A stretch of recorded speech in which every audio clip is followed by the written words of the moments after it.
My name is Kaylin Greiner and I was the president of ECE Students in the academic year of 2019-2020.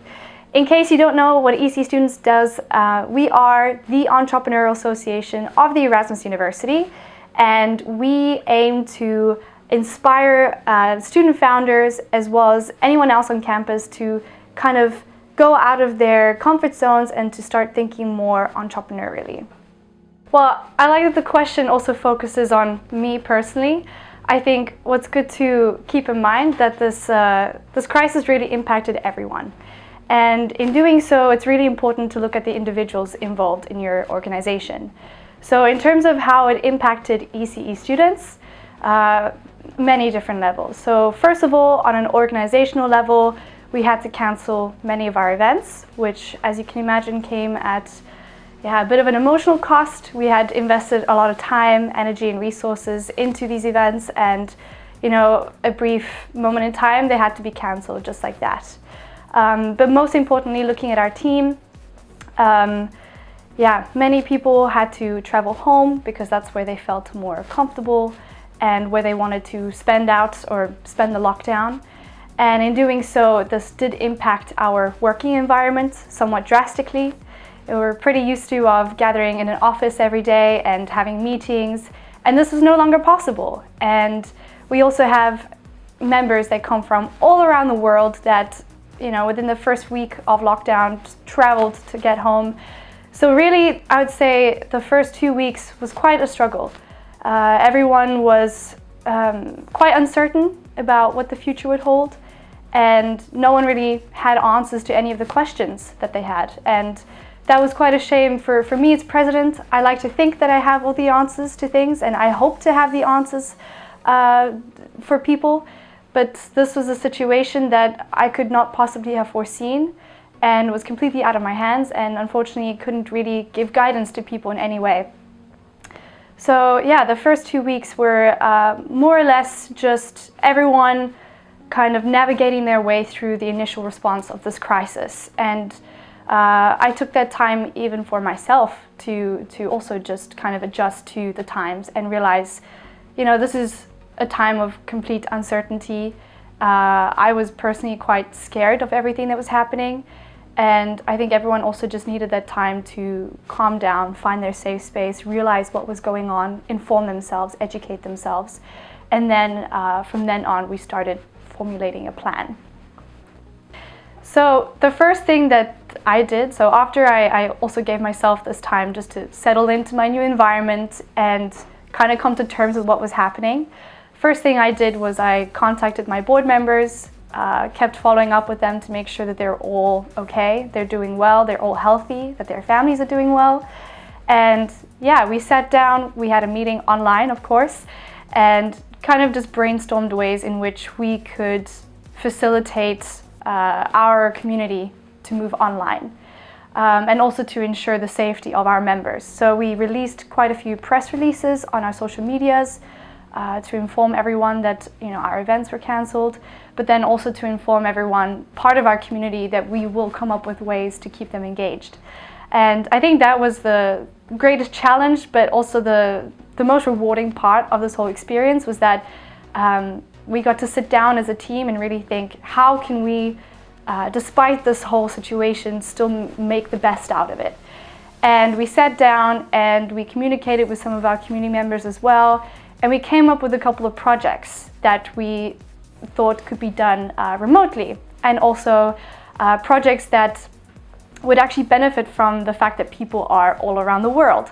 So one of them, for example, is we are contacting startups from different countries and asking them how the corona crisis has impacted their startup and how they're dealing with it.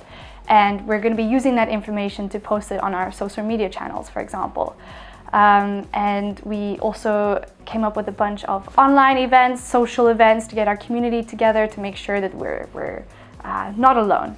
And I really want to thank my board members for that as well. It's not just out of an effort of me, myself as president, but really a collective effort from my entire team. Without them, such a collective plan would not have been possible. And I think that's also a very important thing when you're handling a crisis is to know that you are not dealing with it alone, and that you do have a backup, a team of people that are going through the same thing but also have the same end goal in mind. Well, I first did give them some time to just settle in and settle down, and I think that was very necessary for me myself as well.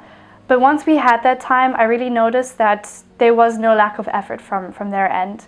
Obviously, going online was a bit difficult at first, navigating Zoom and how to use that. But we quickly got accustomed to it. And I think the greatest thing you can do to motivate a team of people under crisis time is just to make sure that they know the impact of their work. And reminding them of that continuously, even through a crisis, is very important. Me as an individual, there's nothing I can do to prevent coronavirus, and the only thing I can do is continue to move on with my life and make sure that I'm still benefiting society one way or another. And reminding my board members of that also really helped to kind of fire them up and get that motivation going again that we had previously. I think the most difficult was, so not for me to motivate my board members, but to actually motivate our active members. So they are the people responsible for handling our more hands-on events, organizing the logistics, the sponsors, things like that. Because a lot of them had to cancel their events that they had been working all year on, they were quite upset and sad about it, which also left them quite unmotivated to take on any new projects that were, outside of their regular portfolio. And one thing that we did to combat that was we actually started a collaboration with other entrepreneurial boards from around the Netherlands to create recreate our flagship event, but just online. And by doing so, we involved one of our committees. And although they were a bit hesitant at first to get involved, we really tried to show them, guys, this will be this will give you that satisfaction that you would have had from an offline event. And you can put all your resources that you put into that, you can now just shift it to a different purpose, but it would still give you that satisfaction that you've worked towards something in your year. And like I said, they were a bit hesitant at first to take on this project, but once they did, they really entered it with full energy, so much drive and passion. And in the end, it was such a great success. And we also used that success and we really kind of highlighted it within our community to show the others, an online event, it might be difficult, it might not be what you used to, but it can be successful and you can truly make an impact. And in doing so, we had raised over 10K to give to student startups in the Netherlands that were combating, they came up with ideas to combat the corona crisis. So the winner, for example, is setting up an online market. So instead of there being, the weekly markets at Black, then instead it'll be all online to help support the local people. And showing our members that this can be possible within a short time frame and remotely, everyone being in different places of the world, that really helped to kind of fire everyone up and get everyone going again. But it is still a struggle as well. Don't think that your struggles will just disappear. It's an ongoing battle, and it's something that we're still trying to work on and improve within the few weeks. I think I learned that everyone handles a crisis in their own way, and you really need to give them the time and space to process it.